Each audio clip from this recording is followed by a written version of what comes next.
ఏపీలో వైసీపీ హయాంలో జరిగిన మద్యం అమ్మకాలపై సిబిఐ ఈడీ విచారణ ప్రారంభం కాబోతుందా? జరుగుతున్న పరిణామాలు చూస్తుంటే అవుననే సమాధానమే వస్తుంది. వైసీపీ హయాంలో ఏపీలో మద్యం కుంభకోణం భారీ స్థాయిలో జరిగిందన్న ఆరోపణలు ఉన్నాయి. ఇక ఆ అంశాన్ని నరసరావుపేట టీడీపీ ఎంపీ శ్రీకృష్ణదేవరాయలు లోక్సభలో కూడా ప్రస్తావించారు. కేంద్ర హోంమంత్రి అమిత్ షాను కలిసి చర్చించారు. ఆయన తాజాగా సీఎం చంద్రబాబుతో భేటీ కావడం చర్చానీయాంశమైంది. ఇక ఆ క్రమంలో ఏపీ లిక్కర్ స్కామ్ పై సీరియస్ గా దృష్టి పెట్టిన కేంద్రం సిబిఐ ఈడీ విచారణకు ఆదేశించే అవకాశం ఉందన్న ప్రచారం జరుగుతోంది.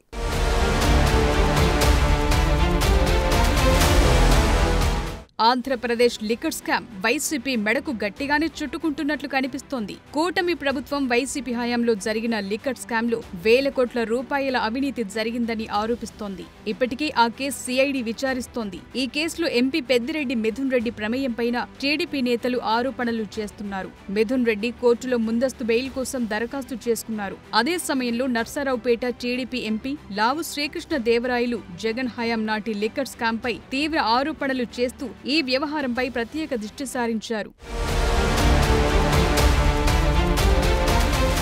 ఏపీతో పోలిస్తే ఢిల్లీ లిక్కర్ స్కామ్ నీటి బొట్టంతే అని లావు శ్రీకృష్ణదేవరాయలు తీవ్ర ఆరోపణలు చేశారు. లోక్సభలో ఫినాన్స్ బిల్పై జరిగిన చర్చలో మాట్లాడిన ఆయన 5 ఏళ్లలో రాష్ట్రంలో 99,000 కోట్ల మద్యం వ్యాపారం జరిగితే అందులో 18,000 కోట్లు దుర్వినియోగమయ్యాయని పేర్కొన్నారు. ఇవి కాకుండా మరో 4,000 కోట్లను బినామీల పేరు మీద దుబాయ్, ఆఫ్రికాలకు తరలించినట్లు ఆరోపించారు. ఇందులో హైదరాబాద్ కు చెందిన ఓ మౌలిక వసతుల కంపెనీ పేరుతో ఎన్ సునీల్ రెడ్డి అనే వ్యక్తి 2,000 కోట్లు దుబాయ్ తరలించారని ధ్వజమెత్తారు. ఈ లావాదేవీలపై ఈడీ దర్యాప్తు జరిపి బాధ్యులపై చర్యలు తీసుకోవాలని డిమాండ్ చేశారు. 2019-24 మధ్యకాలంలో ఏపీలో ప్రభుత్వ మద్యం దుకాణాల ద్వారా అమ్మిన మొత్తం 99,000 కోట్లలో కేవలం 690 కోట్లు మాత్రమే నగదు రహిత లావాదేవీలు జరిగాయని శ్రీకృష్ణదేవరాయలు వెల్లడించారు. దేశంలో డిజిటల్ లావాదేవీలు ఆ 5 ఏళ్లలో 1,00,000 కోట్ల నుంచి 200 లక్షల కోట్లకు పెరిగితే ఆంధ్రప్రదేశ్ మద్యం అమ్మకాల్లో మాత్రం అది రివర్స్ లో జరిగిందని, ఇందులో దాదాపు 18,000 కోట్ల దుర్వినియోగం జరిగిందని ఆరోపించారు. ఈ ఆరోపణలపై కేంద్ర హోంమంత్రి అమిత్ షా దృష్టి సారించారు. అమిత్ షాతో సమావేశమైన లావు కేసు మూలాలను వివరించారు. రాష్ట్రంలోని 22 డిస్టిలరీలను చేజిక్కించుకుని అర్థం పర్థం లేని బ్రాండ్లతో 26 కొత్త కంపెనీలను ప్రారంభించారని అమిత్ షాకు వివరించారు. సంబంధిత కీలక పత్రాలను అందజేశారు. ఇదే వ్యవహారంలో హైదరాబాద్ కు చెందిన సునీల్ రెడ్డి 2,000 కోట్లను దుబాయ్కి తరలించిన కీలక పత్రాలను లావు అందించినట్లు తెలుస్తోంది. ఈ లావాదేవీలపై ఈడీ క్షుణ్ణంగా దర్యాప్తు జరిపితే అనేక కీలక వివరాలు బయటపడతాయని పేర్కొన్నారు. ఈ విషయంపై తాము క్షుణ్ణంగా దర్యాప్తు జరిపిస్తామని అమిత్ షా ఆయనకు హామీ ఇచ్చినట్లు సమాచారం.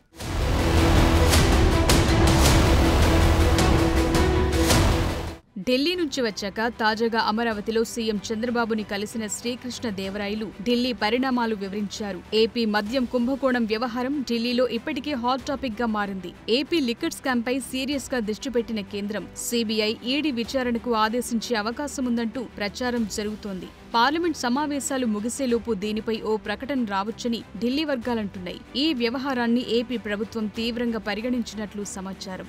దీనిపై కీలక నిర్ణయం తీసుకునే దిశగా ప్రభుత్వం అడుగులు వేస్తున్నట్టు తెలుస్తోంది. ఏపీ మద్యం కుంభకోణం పర్యవసానాల వల్లే వైసీపీకి చెందిన ఒక ఎంపీ రాజీనామా చేసి రాజకీయాల నుంచి నిష్క్రమించారని లావు శ్రీకృష్ణదేవరాయలు పేర్కొనటం పొలిటికల్ సర్కిల్స్ లో హాట్ టాపిక్ గా మారింది. లావు పేర్కొన్న ఆ ఎంపీ విజయసాయిరెడ్డి అని ప్రత్యేకంగా చెప్పనవసరం లేదు. అయితే మాజీ మంత్రి పేర్ని నాని మాత్రం లిక్కర్ వ్యవహారంలో అస్సలు స్కామే జరగలేదంటున్నారు. వైసీపీ ప్రభుత్వ హయాంలో బేవరేజ్ కార్పొరేషన్ చైర్మన్ గా పనిచేసిన వాసుదేవరెడ్డిని బెదిరిస్తూ జగన్ ని కేసుల్లో ఇరికించాలని చూస్తున్నారు ఆరోపిస్తున్నారు. నిందలు వేద్దామని చెప్పని తద్వారా ప్రజలలో జగన్మోహన్ రెడ్డి గారి యొక్క నాయకత్వాన్ని తగ్గిద్దామనేటువంటి తప్పుడు కుట్రలో భాగమే ఈ లావు శ్రీకృష్ణ గారి చిలక పలుకులు అనేది ఇవాళ మనందరికీ అర్థమవుతున్నాయి. వాసుదేవరెడ్డి గారు ఉన్నారు. వాసుదేవరెడ్డి గారు 3 సార్లు కోర్టులో పిటిషన్ దాఖలు చేశారు.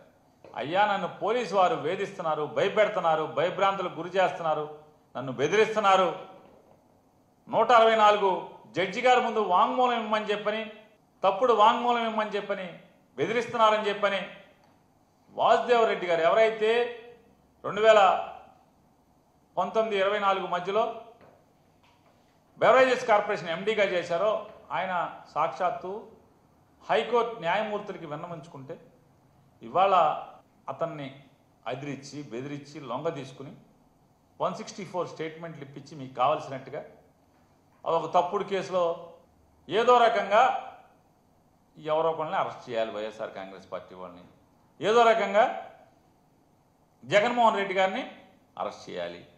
ఢిల్లీ లిక్కర్ స్కామ్తో అప్పటి ఢిల్లీ సీఎం, డిప్యూటీ సీఎం వంటి వారికి ఊచలు లెక్కబెట్టక తప్పలేదు. మరి ఏపీలో జే బ్రాండ్ల పేరుతో జరిగిన మద్యం కుంభకోణంపై ఈడీ, సీబీఐలు రంగంలోకి దిగి విచారణ జరిపితే ఎన్ని పెద్ద తలకాయలు కేసుల్లో ఇరుక్కుంటాయో చూడాలి.